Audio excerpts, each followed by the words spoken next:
എപ്പോഴാണ് നമ്മൾ അനുഭവിക്കേണ്ടത്? സത്യത്തിൽ എപ്പോഴാണ് നമ്മൾ അനുഭവിക്കേണ്ടത്? എപ്പോഴാണ് നമ്മുടെ മക്കൾ തോൽക്കുന്നത് തോന്നുകയാണ്.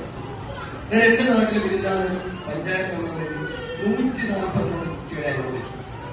SLC പ്ലസ് അതൊരു പാർട്ട് ഓഫ് മെമ്പേഴ്സ് അങ്ങനെ ഉണ്ടാകും. ആ പോസ്റ്റിൽ ഞാൻ പല ഗ്രൂപ്പിലിട്ടപ്പോൾ ഒരുപാട് നെഗറ്റീവ് കമന്റുകൾ വന്ന കമന്റ്, നിങ്ങളിതിനെ പിന്നെയും ഇവരെ പ്രൊമോട്ട് ചെയ്ത് കുട്ടികൾ ആത്മഹത്യ ചെയ്യാൻ പാടില്ലേ എന്നതാണ്. അതൊരു സത്യമാണെങ്കിൽ ആ സത്യത്തെ ഉണ്ടാക്കിയതാരാണ്? ഏതോ ടീച്ചർ മകൾ ആത്മഹത്യ ചെയ്തതിന്റെ പേരിൽ നമ്മൾ വിജയിച്ച കുട്ടികളെ അനുവദിക്കാതിരിക്കണോ? വേണ്ടല്ലോ. പക്ഷെ ആ കുട്ടി ആത്മഹത്യ ചെയ്യാൻ കാരണക്കാരാണ് നമ്മളാണ്. എന്തേ കാരണം? നമ്മുടെ ജീവിതത്തിൽ ഒരു ഫ്രെയിം സെറ്റ് ചെയ്തു, എന്റെ മകൾ ഫുൾ A+ വാങ്ങണം. ആരാ പറയുന്നത്? ആ ഉമ്മാന്റെ SLC ബുക്ക് മൊത്തം കൂട്ടി നമ്മളെ 10 നമ്പർ മൊബൈൽ ഫോൺ നമ്പർ ആവുന്നത്.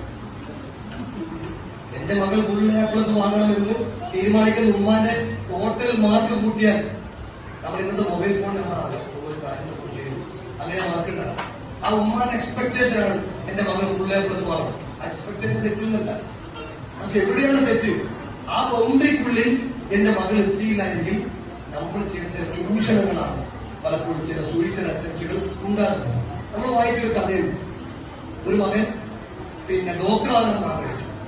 ഉപ്പാ ഒറ്റ നിർബന്ധം ഡോക്ടറാകണ്ട, ഈ വേറെ മത്സര പരീക്ഷകൾ എത്താൻ പോയി. അവസാനം ഉപ്പാന്റെ നിർബന്ധത്തിൽ മത്സര പരീക്ഷയിലേക്ക് പോയി. ആ മത്സര പരീക്ഷയിൽ അവൻ കൂട്ടിപ്പോയി. നരമ്പ് കട്ട് ചെയ്തു. ഇത് കണ്ണൂർ നടന്ന കഥയായിരിക്കും, ഒരു വാർത്തയാണ്.